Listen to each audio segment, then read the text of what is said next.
Hola a todos, bienvenidos de nuevo a Juegos de Poder. Hoy volvemos a navegar por el Dnieper para llegar a las costas de Gaza, cerca del hospital Al-Safi. Para ello contamos con la ayuda de nuestro amigo José María. Hola, José María. ¿Qué tal? Buenas tardes. Buenas noches. Pues empezamos.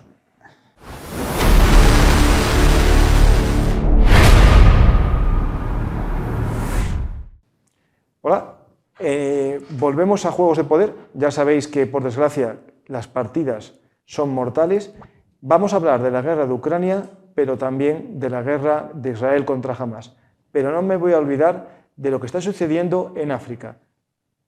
Ayer circularon vídeos de matanzas, de nuevo, de habitantes de las tribus del Sudán del Sur, de la zona de Darfur, realizadas por los grupos de acción rápida rebeldes en el Sudán. La sangre derramada de casi 1000 jóvenes en fosas comunes, enterrados vivos, recuerda momentos muy aciagos de la historia. Ruanda, Burundi o la propia Europa en los Balcanes o la Segunda Guerra Mundial. No nos podemos olvidar de lo que sucede en el sur, en esa frontera sur, en el Sahel, que es nuestra frontera de arena, como se suele llamar, porque afectará a los ciclos migratorios de Europa. Lo que está pasando en Níger, Mali, en la guerra civil, por ejemplo, en el Níger, entre los rebeldes tuareg y el gobierno golpista prorruso, que este verano se levantó en armas en Níger. Vamos a estar atentos y nada más. Bueno, me queda un frente que muy poca gente sabe lo que está sucediendo, que es en Myanmar, la antigua Birmania. Los grupos rebeldes de indígenas del norte, justo en la frontera con China, siguen luchando contra la junta militar que gobierna Myanmar. ¿Qué sucederá? Hay una batalla que puede decidir un poco el futuro del norte de Myanmar. ¿Pasa algo más? Yo creo que ya no nos queda ninguna guerra por decir. Bueno, nos queda, pues que hay más. Por ejemplo, la gente estamos hablando ahora de movimientos de personas refugiados y hay una noticia que pasa completamente desapercibida, que es la orden de expulsión de Pakistán de 1,5 millones de emigrantes afganos que son expulsados en masa de Pakistán a Afganistán. ¿El por qué? Es por el apoyo, supuestamente, de la población pastún a los talibanes de Pakistán, un grupo rebelde que lucha contra el gobierno pakistaní, apoyado, o mejor dicho, originado en el mismo momento que se crearon los famosos talibanes de Afganistán, que todos conocéis, pero seguro que a esos talibanes de Pakistán menos gente los conoce. Pues volvemos a estar atentos a lo que suceda en Pakistán, un territorio con armas nucleares el Estado y también con conflictos territoriales con sus vecinos indios, ¿no? Que por ahora no se volvió a reactivar lo que hace como un mes, más o menos, fue noticia un ataque en la frontera de Cachemir entre Pakistán, que lanzó unos drones contra un puesto militar indio. Ya nos meto más miedo y vamos a las guerras que también meten miedo, pero por ahora están localizadas en un territorio concreto. Sí. Primero empezamos por Ucrania y después nos vamos a la guerra de Israel contra Hamás. Por ahora, creo que el nombre más correcto de esta guerra es así, porque no es contra Palestina, salvo que haya una escalada en Cisjordania, pero por ahora en Cisjordania está bastante tranquilo, como ya veremos. Sí. A ver, hablamos de Ucrania en primer lugar, y hay que recordar que por más que ahora el foco informativo se haya alejado de Ucrania y se centre en Israel, no hay que olvidar, hay que constatar que la actividad bélica en Ucrania es más intensa que yo creo que nunca. Bien, porque una serie de frentes permanecen muy activos y entre ellos sobre todo dos, el frente del Dnieper y el frente de Avdiivka. Entonces, si queremos hablar en el frente de Avdiivka, ya allí se iban produciendo ataques de la mayor envergadura rusos desde el día 9 del mes pasado. Entonces ya vamos camino de mes y medio de ataques, de asaltos furiosos, intensísimos sobre esa ciudad. que hasta ahora se han saldado con rotundos fracasos por parte rusa, y enormes pérdidas nunca vistas, pérdidas superiores a las sufridas por Rusia en las primeras semanas de la guerra. Hay un ratio, que tenemos una hoja con hoja de ratios, si lo podéis poner en producción, pone ratios, no sé si podéis poner la pantalla completa para que se vea mejor. Básicamente, arriba muestra el ratio de pérdidas en la... es que no veo bien, en la contraofensiva ucraniana, y está más o menos 1-1. En la contraofensiva ucraniana, donde Ucrania tomó la iniciativa en verano, en los meses de junio, julio, agosto, en el Oblast de Zaporilla.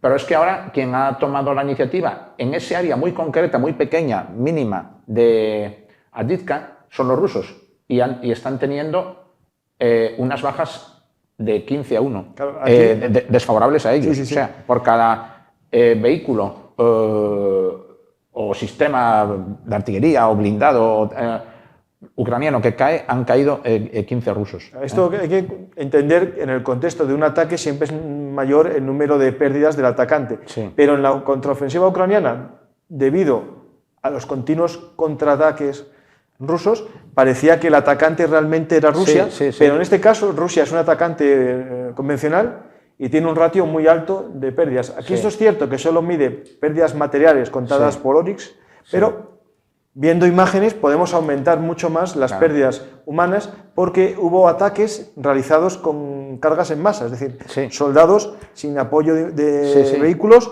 atacando posiciones. Y luego hay que recordar que cada vehículo, los vehículos no van vacíos, cada carro de combate ruso suele llevar 3 tripulantes, pero luego cada vehículo de combate de infantería puede llevar entre 8 y 10, cada camión, pues no sabemos cuánta gente puede ir dentro, cada cañón o sistema de artillería alcanzado, pues también tiene esas piezas tienen unos servidores, y esa gente que forzosamente caen muertos o heridos. Aparte luego están ya los asaltos de infantería desmontada a pie, que de eso sigue viendo ahora, como hubo siempre. Y aquí hay quejas dentro de los Milbroes, ¿no? Estos, como nosotros comentaristas, pero a través de Telegram, en canales rusos, que hablan un poco del exceso o del abuso de las tácticas de carga en masa, ¿no? De la carga, digamos, a la antigua de la Primera Guerra Mundial, avanzando casi en descubierto, en horizontal, ¿no? Hacia un objetivo. ¿Por qué hacen esto? Esto es un tema de instrucción, ¿no? Cuanto menos instruida está la tropa, más necesario es, o la única opción que tienes es un ataque frontal. No puedes y luego hacer tácticas da la impresión de que no se dispersan en orden abierto, ya bien sea un poco por instinto de conservación, por miedo y tal, se apiñan e intentan agruparse al lado de los blindados. Luego los blindados a veces maniobran y les pisotean, los aplastan. Bueno, es una cosa esto hay que entender una cosa que es: el ser humano por instinto tiende a la unión, a la manada, ¿no? Es decir, esto es algo que tenemos ancestral como los demás animales, ¿no? Vamos al grupo pensando que así nos vemos protegidos.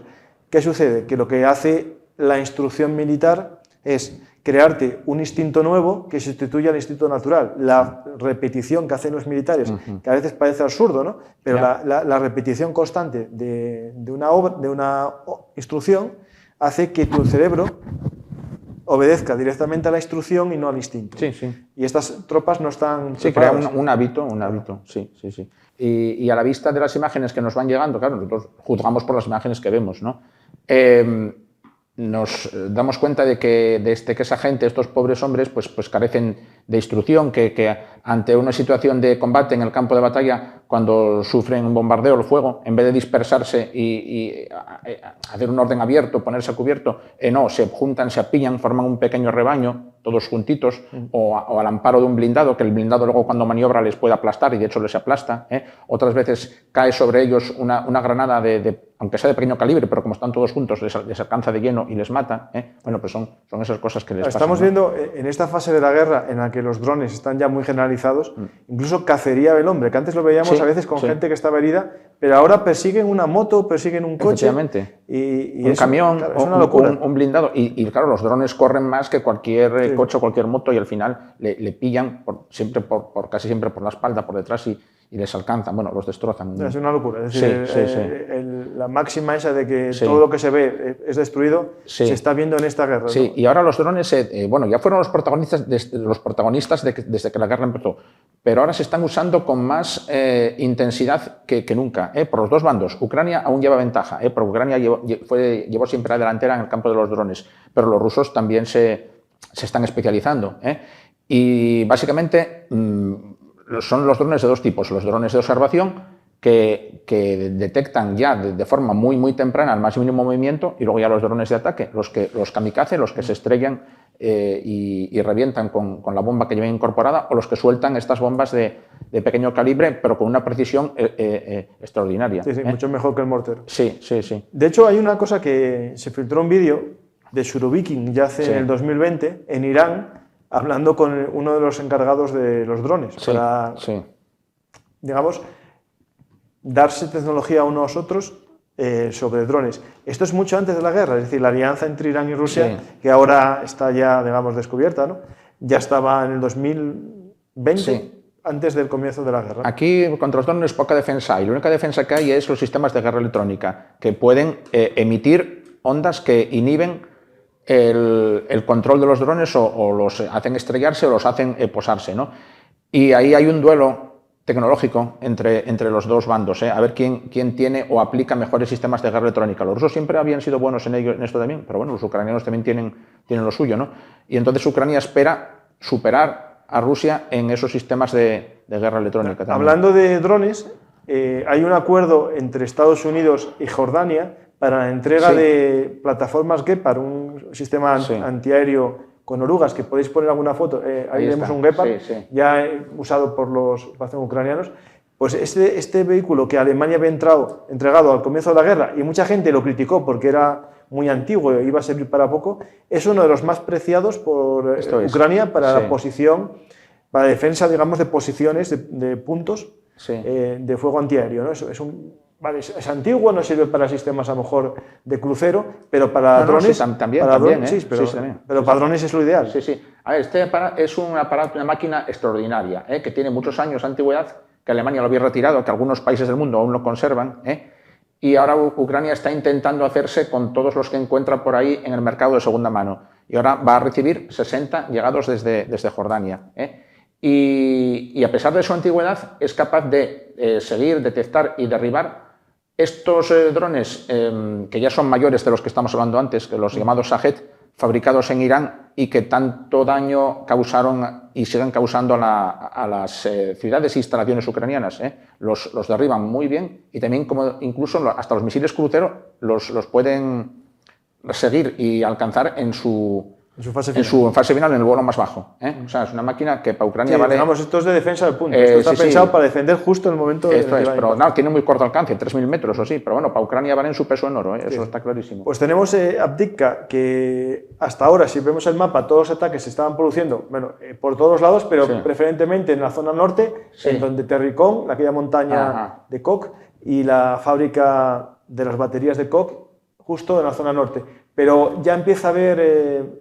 noticias de ataques directos a la ciudad de Avdiivka y sobre todo a las fábricas que están más cerca del frente ruso, ¿no? Al casco urbano, sí, porque yo me preguntaba el otro día contigo, vamos a ver, pero los rusos, ¿por qué están obsesionados en cerrar la bolsa que ocupa Avdiivka, como intentaron cuando tenían Bakhmut, y no les da por intentar asaltar frontalmente el casco urbano, aunque sea un camino más largo? Bien, si ves que por el otro sector no tienes éxito, pues que intenten digamos, penetrar en el propio casco urbano en sí, y parece que eso ya han hecho alguna tentativa ayer, no con demasiado éxito aún, pero bueno, se dice que están empleando tropas o elementos de gente de la Wagner, supervivientes de Bakhmut, que tuvieron la esperanza, que atesoran la experiencia de haber luchado en Bakhmut, y que podían ser fuerzas adecuadas para iniciar una guerra urbana calle por calle en las accesos a Avdiivka. Esto imaginamos que están integrados en tropas del ejército normal, ya no en PMCs. Porque sigue habiendo PMCs, varias, y de varios tipos. Incluso hay una que está anunciando muchos puestos de trabajo para mujeres, algo que es raro en Rusia, pero está contratando mujeres. Puestos de trabajo como soldados. Como soldados, claro. Pues tenemos esta zona de Avdiivka, pero nos vamos un poco a Bakhmut, que es la zona que también estuvimos hablando mucho tiempo, Sí. y vuelve a ser noticia por contraataques, en este caso rusos, ¿no? Perdón, Rusia. Bakhmut, sí. El norte de Bakhmut. Sí, claro, a ver, es que Rusia, ahora pasa algo muy curioso, tiene que ver y contrasta con lo que hablaremos luego del Dnieper, ¿no? Que Ucrania está logrando avances en el Dnieper, pero en cambio Rusia parece no preocuparse de lo que pasa en el Dnieper y parece querer efectuar ofensivas o contraataques en todos los puntos del frente, y entre ellos Bakhmut. Y en algunos lugares de Bakhmut, Rusia ha conseguido recuperar posiciones que había perdido en verano. Al norte de Bakhmut, en el área de Yajidne, ahí los rusos pues, han recuperado tierras que habían perdido en verano. En el sur de Bakhmut, en el área de Klishchiivka, pues también vuelve a estar en disputa. Y bueno, bien, ellos lo intentan por ahí también. Yo no sé si con mucho acierto, pero eso es lo que hay. Y luego, ya si quieres, vamos al sitio que yo creo que ahora mismo tiene más relevancia, que es lo que está pasando en la orilla oriental del Dnieper. La orilla, en principio, controlada por los rusos, pero que están dejando de controlar. ¿Por qué? Porque los ucranianos ya hace semanas que han conseguido una serie de cabezas de puente, han desembarcado. Estas cabezas de puente hasta ahora eran mínimas, pero ¿qué ocurre? Que en estos últimos días y semanas los ucranianos las están expandiendo y están avanzando. Están avanzando, bueno, claro, hacia el sur, hacia el norte, por las dos orillas del río y sobre todo hacia el oeste. Perdón, hacia el oeste, joder, no, pero hacia el este. Entonces, los rusos de momento, a pesar de todos sus esfuerzos, se ven incapaces de detener esos avances. Y las explicaciones que tenemos, a ver, los rusos ahí sí tienen fuerzas numerosas, pero se sabe que son fuerzas de peor calidad combativa, con la moral más baja. ¿Por qué? Porque han preferido concentrar las fuerzas que ellos entienden de mejor calidad en otros sectores más activos del frente. En Avdiivka, y de hecho, por ejemplo, en el Puente Antonovsky, sí, que fue la primera cabeza de playa que no lograron los rusos expulsar a los ucranianos durante meses, ahí había unas unidades VDV, marcharon, y después llegaron unas tropas polares del Ártico para intentar echar a los ucranianos y no pudieron. Y en la otra localidad, que es esas poblados cosacos, se llama el nombre... Kozaki y Lajerri. Ahí también había una unidad de VDV que se cambió para ir a la zona de Bergove, Robotine, y fue cuando entraron los ucranianos. Los ucranianos ven cuando hay un movimiento de tropas. Claro, es que los rusos tienen ahí unidades buenas, pero como vieron el frente de Robotine en peligro, los enviaron a Robotine, y entonces Ucrania aprovechó la ocasión y entró por ahí. O sea, ellos están haciendo... Hay una frase que se usa a veces vulgarmente, la manta corta, que la manta de los rusos no da para tapar a todos los sitios a la vez. Bueno, no, yo creo que la manta de los dos ejércitos. Sí, está muy pero bueno, bien, los ucranianos están al quite y donde detectan una debilidad o un relevo de tropas rusas mal hecho, donde llega una unidad nueva que no sabe cubrir bien el vacío que deja la otra, pues entonces atacan y penetran. Y ahí en el Dnieper lo han conseguido. Y a ver, y todo esto, y dices, bueno, ¿y a qué conduce? Conduce a que esas cabezas de puente pueden ser la semilla, el punto de partida, especulan y especulamos muchas personas, de un futuro desembarco a gran escala, un futuro desembarco con medios de cruce que Ucrania sabemos que tiene, e incluso con puentes de pontones. A ver, eso está detrás de muchos peros todavía, es un poco elucubrar, nadie sabe ni cómo ni cuándo podría hacerse. Pero bueno, las bases ya están puestas, porque las bases son las cabezas de puente. Es una maniobra muy arriesgada, de mucha envergadura. Sería, sin duda, la maniobra más audaz de toda la guerra, de todas las que hemos visto hasta ahora, porque si tiene éxito sería una hazaña, ¿vale? Y si fracasa, el fracaso sería muy difícil de disimular también. Los rusos intentaron un cruce de otro río mucho más pequeño, el río Siversky Donetsk, hace meses, y fue una auténtica hecatombe, o sea, el fracaso fue monumental. Claro, pero ahí hay una cosa que hay que tener en cuenta, que para hacer un cruce de un río tienes que tener controlada la orilla a la que vas. Es decir, primero controlarla con infantería, que es las cabezas de puente. Pero segundo, eliminar el fuego de artillería enemigo que pueda poner en peligro la cabeza de playa, o la cabeza de puente en este caso. Y yo creo que Ucrania está en esa fase porque tiene mejores alcances, mejor precisión, y con los sistemas que tiene, por ejemplo, de los HIMARS de clúster, los HIMARS de tal, puede perfectamente hacer una especie de burbuja. Precisamente, tú lo has dicho, ha llegado una noticia de ayer que un ataque de HIMARS alcanzaron una importante concentración de tropas rusas en un punto llamado Brilivka, que está 36 kilómetros al este de Jersón, una vez cruzado el río, dentro del área de acción de los HIMARS, sin duda. Más allá del parque este de las arenas de Oleski. Entonces, bueno, bien, pues claro, sí, Ucrania es lo que tiene que estar, en ampliar y asegurar ese área, en considerar que ese puente, en eliminar la amenaza artillera rusa y de los drones también, poniendo las bases de un hipotético cruce en fuerza, en condiciones, algún día. Pues ahora, más o menos Ucrania tenemos vista una visión, porque podríamos estar mucho más tiempo, como hacemos en los programas de frente de batalla. Pues nos vamos ahora a Israel, a Palestina, para hablar de Gaza, de la franja de Gaza. Y quiero dar un dato o unos elementos que vamos a decir aquí. Cuando hablemos de algunas cosas, hablamos del gobierno de Hamás, no del gobierno de Palestina, porque vamos a dar unos datos que puede que gente se vea o se líe, ¿no? Cuando hablemos, por ejemplo, bueno, voy a decirlo ya, hoy la noticia del día es, en primer lugar, hay una imagen que es que los israelíes dinamitan la Asamblea Legislativa, es decir, el Parlamento, pero es el Parlamento de Hamás, porque Hamás oficialmente, esa imagen que tenéis de tropas israelíes en su interior ayer, Hamás oficialmente no existe como un ente, digamos, jurídico internacional, forma parte de la autoridad palestina. Podemos decir que eso sería una asamblea autonómica no reconocida por la propia autoridad palestina. Por eso podemos decir, y como dice la bandera no está la de Palestina, está la de Hamás. Pues ese edificio fue derruido hoy, y justo hoy se toma otro edificio, digamos, mítico, ¿no?, de esta operación, que es el Hospital Al-Safi. Ayer de madrugada ya empezó la operación, en medio de la noche. Bueno, ayer de madrugada, o sea, hoy. Bueno, sí, en la medianoche de ayer para hoy. Yo las noticias que empezaron a llegar a la 1 de la mañana, por eso te digo. Sí, bueno, a ver, hay que poner a la gente... Ahí tenemos el Hospital Al-Safi, porque lo veis un poco... Al-Sifa. Al-Sifa, porque dije Safi. Ya me pasó varias veces.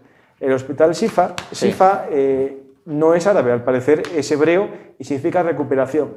Porque este hospital, la parte principal del hospital se hizo en los años 80, a principios de los 80, por un arquitecto israelí, cuando este territorio de Gaza fue entregado por Egipto a Israel tras los acuerdos del 78 de paz.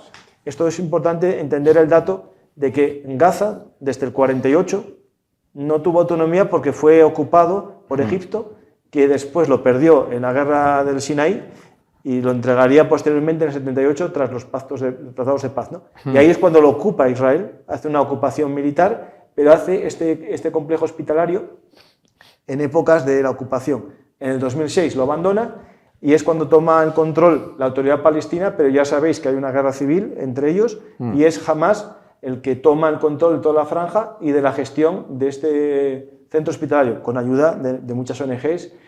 Bueno, esta imagen es importante, ¿no?, porque para entender la importancia del hospital, ¿no? Sí, bueno, a ver, primero lo que estamos viendo ahí es que desde el punto de vista ya, digamos, operativo, Israel ya encerró por completo el casco urbano de Gaza, ya no tienen ninguna clase de salida ni escapatoria, ya la tenían muy mala antes, pero es que ahora ya, por ejemplo, el acceso al mar ya lo tienen totalmente cortado, y yo, desde mi punto de vista, hay que señalar que Israel está llevando la operación desde el punto de vista estrictamente militar y táctico bastante bien, muy bien. Me está sorprendiendo que para mí están alcanzando los objetivos con más rapidez de lo que yo pensaba, y están teniendo un número de bajas moderado, tanto en hombres como en vehículos. Es cierto que los primeros días sufrieron la pérdida de 11 hombres que fueron alcanzados de lleno dentro de un blindado y murieron todos. Pero bueno, bien, quitando eso y algún otro episodio más, parece que están progresando y ya están en el corazón de los barrios más conflictivos de la propia Gaza, el barrio Al-Sati, por ejemplo. Y ahora han llegado a un punto neurálgico que ya creo que, mucha gente que siga esto un poquitín ya lo tiene que conocer, el hospital, ¿vale? El Hospital Al-Sifa. ¿Y por qué decimos que es neurálgico y también tiene ya una carga simbólica y todo? Porque, bien, aparte de que es un gran centro sanitario, y tú has dicho construido por Israel durante la ocupación, alberga en su subsuelo el máximo centro de mando y control de Hamás. Esta noticia que y se dice que incluso los rehenes también. Sí, bien, los que queden. Yo ahí podemos hablar si están Sí, ahí o ya sí. bajaron a la zona sur hace tiempo. Ya. Hay el hecho de que haya túneles, gente dice o piensa que eso es cosa de Israel, que lo está diciendo ahora, pero ya en el 2014 un periodista de la CNN estuvo en el hospital y dijo, lo dijo, que estuvieron allí, y otro periodista del New York Times creo que también lo reconoció en el 2014, que era como el Estado Mayor de Hamás. Sí. Esto es importante entender que un edificio civil, un hospital es un edificio civil y además un ataque intencionado a un hospital es de crimen de guerra, pero también, como nos dijo en el programa hace unas semanas el coronel Salustiano y el almirante Garat. Y el almirante Garat también. Sí. Es muy importante entender que si alguien usa un hospital como cuartel o como escudo o como centro fortín de mando, o como quieras, control, sí. el que realiza el acto de crimen de guerra es el que lo hace. Digamos, el que usa ese lugar como punto fuerte. Sí. En este caso, Hamás, según muchas fuentes, está utilizando un centro hospitalario, no solamente como resguardo, sino como lugar para hacer ataques. Es decir, salían de allí, atacaban y volvían. Bueno, al parecer, hoy toman el control, no hay grandes combates porque parece que abandonaron el hospital. Sí, a ver, yo lo que vamos sabiendo, y ya te digo, estas noticias empezaron a llegar ayer a la 1 de la mañana, es que fuerzas especiales ingresaron en el hospital. Eso ponía el comunicado. Y es cuando llegaron posteriormente hoy por la mañana con las incubadoras. Sí, bien, eso por un lado. Hubo combates, liquidaron a 5 terroristas. Ahora mismo están intentando acceder a los sótanos que están, a los túneles que están en el subsuelo, a ese complejo subterráneo, pero lo interesante, y desde el punto de vista humano, y también muy inteligente por parte de Israel, es que accedieron a las plantas, vamos a decir, médicas y hospitalarias, con médicos procedentes de Israel, con material médico y sanitario, entre ellos incubadoras para los bebés, con personal sanitario israelí que habla árabe para entenderse con los pacientes, y ahora mismo los pacientes que hay ahí están siendo tratados y atendidos por médicos israelíes, por personal de habla árabe. Los bebés están ya en incubadoras israelíes, han sido transportadas e instaladas, y el personal no hubo, por lo visto, roces ni choques con el personal sanitario palestino, hasta donde se sabe.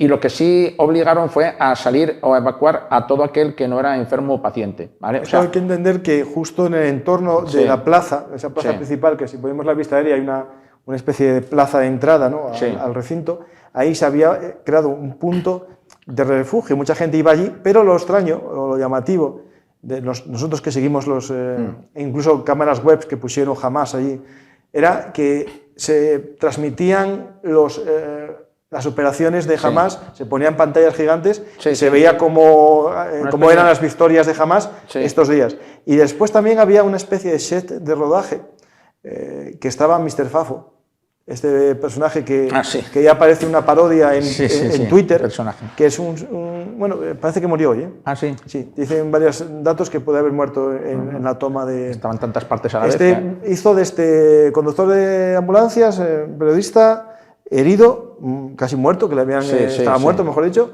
radiólogo, médico de muchas todo, operaciones. Ver, siempre que había... Un señor que hacía como de actor. Sí. O sea, que posaba y interpretaba para hacer falsos directos. Eso no quita que haya sufrimiento, que haya muertos, pero sí que oculta un poco el sufrimiento de los palestinos gazatíes que mueren en esta guerra, el hecho de que se haga unas parodias para grabarlo. Es decir, ellos mismos grababan, hacían unos montajes, a veces muy burdos, que se ven claramente que son montajes, para hacerlo más impactante. Pero eso ocultó lo que era realmente el sufrimiento del pueblo gazatí. Pero un pueblo gazatí que ahora que parece que está Hamás perdiendo el poder, empieza a quejarse. Ya hay vídeos de gente gritando por las ventanas de que venga a Estados Unidos y les libere. Otros saliendo, andando por el camino hacia el sur, bajo protección israelí, diciendo que todo es culpa de sus dirigentes de lo que les está pasando. Es decir, ya están diciendo que lo que pasó el 7 de octubre es la causa de todo, ¿no? Hay gente que parece que no nos acordamos, ya nadie se acuerda de lo que pasó el 7 de octubre. Cada día salen vídeos nuevos, Ibieta. El otro día vi uno, ayer, de uno a un secuestrado le cortaron una mano, lo subían a una camioneta y se veía que le faltaba. No, eso llevaron gente amputada de piernas. Sí. A ver, esto es importante porque en los secuestros, Sí. como tú no sabes si está vivo o muerto, lo contabilizas como secuestro. Y entonces pueden pedir rescate por él. No, pero por este estaba vivo. Y subía. No, y llevaron gente con 2 piernas que se va a morir, amputados. Ya, bueno, sí. Y muertos también. Sí. Ahí en el tema del ataque del 7 de octubre, que nos fijamos en los 1.400 o 1.500 muertos israelíes, hay que también fijarse que Hamás perdió 1.500 soldados. Soldados, milicianos. Vamos a llamarle terroristas. No, algunos son soldados porque tenían nómina. No. Bueno, nos gusta o no nos guste. Oye, también los terroristas tienen nómina, ¿eh? No, pero estos tenían nómina de algo que ponía la autoridad palestina. Bueno, pongamos, vale, yo no sé. Pongamos, de los 1.500, 500 milicianos de Hamás con uniforme. Sí. Y otros 1.000 que eran los que van de civil con armas. Sí. Que esos para mí son también terroristas, aunque todos son terroristas porque hacen actos de terror, ¿no? Pero pongamos que esos 1.500 combatientes, un término que pongamos más adecuado, combatiente. Los combatientes, esos 1.500 eran los mejores, porque a los que primero mandaron, claro, los que pasaron en los parapentes, los que fueron en moto, los que iban en los pick-up blancos, estos que se notaban tropas de élite, esos no volvieron y esos no pueden combatir. Es decir, esta operación creo que también es una de las causas de que sea tan fácil el avance para Israel. Quizás, sí. Aparte de las tácticas de demolición. Aparte de que yo creo, a ver, Israel ya, el ejército israelí no cabe duda de que es el mejor preparado del mundo para esta clase de guerra. Ellos algún plan previo tenían que tener de contingencia para entrar aquí.